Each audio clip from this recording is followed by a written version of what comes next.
I'm the unsilent majority, big mouth. Our regular contributor on a Thursday is New South Wales Senator Concetta Fierravanti-Wells, and she joins us this morning. Connie, good morning. Morning, Stephen. The New South Wales Productivity Commission has handed down a report and wants the federal government to consider lifting the ban on nuclear power, of course, to allow for small-scale nuclear reactors. Is nuclear back on the agenda, or are we still just talking about it? Look, Stephen, I think this is a good report. I'm pleased that this has come out. It's the New South Wales Productivity Commission has identified about 60 opportunities that it thinks can help reboot productivity growth for New South Wales, and it looks at opportunities around 7 areas, and one of those areas includes a recommendation to lift the ban on nuclear electricity generation, and it proposes that the national ban on nuclear generation be lifted for what's called small modular reactors on the basis that they satisfy safety conditions. Now, we know that there's a moratorium on nuclear generation in Australia, and therefore any changes to that would require bipartisan support. And, of course, these reactors are part of the Australian government's technical investment roadmap, where this is one of the options that's sitting there with a bit of a watching brief at the moment. So I think it's good that we're having this discussion. Why does there need to be bipartisan support, though? Why can't the government show some leadership and just present legislation to lift the ban unilaterally?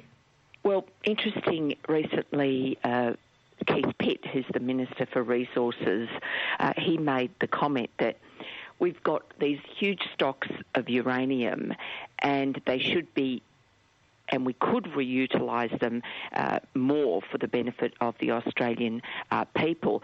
But he does warn that we do have to be practical, and of course we need the opposition on board, because otherwise it's incredibly difficult to get this sort of passage of this sort of legislation when the opposition will run a political scare campaign. So that's why there needs to be a conversation, but you do need bipartisanship on what is clearly a very difficult issue. And look, Stephen, I support nuclear power. However, before we embark, I think, on a future policy of nuclear power, we do first have to sort out the question of disposal of our nuclear waste. And this is the vital first step in that process. And every hospital is a radioactive waste site.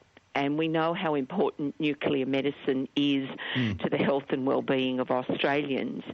And therefore, if we want to continue to save lives into the future, and we want to take greater benefits from nuclear medicine and nuclear energy potentially in the future, we have to look at the issue first of how we're going to deal with our waste and not be sending it overseas. But clearly this is something that we should be considering already, because we do have that waste from our nuclear medicine, but also we're exporting vast amounts of uranium to other parts of the world. So it's not like we need to reinvent the wheel here.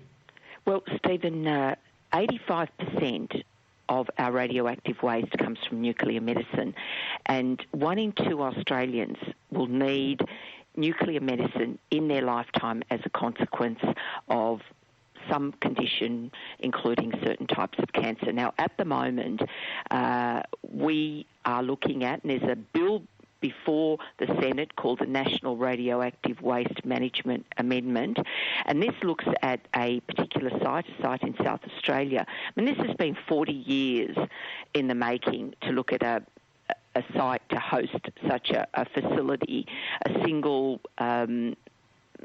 purpose-built radioactive waste facility, so that we can look after our own waste. And waste, as I said, doesn't just come from hospitals and nuclear medicine. It also comes from other facilities, and of course we've got ANSTO, CSIRO, Defence, university research facilities. So as I said, yes, we certainly need to have this discussion, and it is time to consider nuclear power. And if we want to be ecumenical about this, we need to consider nuclear as part of the mix. But in the end, as I said, we've got to be able to deal with our waste, and that's the vital first step in the process.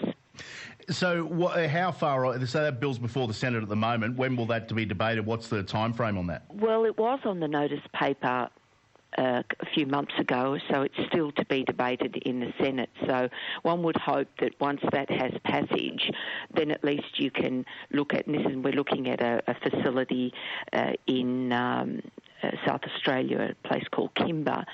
And so therefore one hopes that once that goes through that we can progress this issue. But the other thing in this, Stephen, of course, is the hypocrisy of those who are opposed to even contemplating consideration of anything to do with nuclear. I mean, they're happy to go off to Europe and the UK, and they have no qualms from benefiting from nuclear power supply whilst they're on tour. But here, it's a different issue. Well, here in the ACT, our government is signing a fossil fuels non-proliferation treaty. When we don't have any refineries, any mines, any coal-fired power plant, we don't actually have anything will affect it here in the ACT, but we're signing up anyway.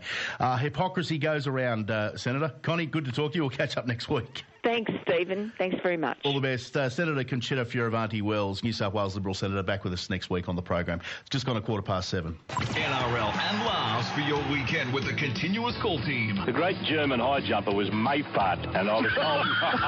Wait a minute, just listen. Mate, if you had to jump out...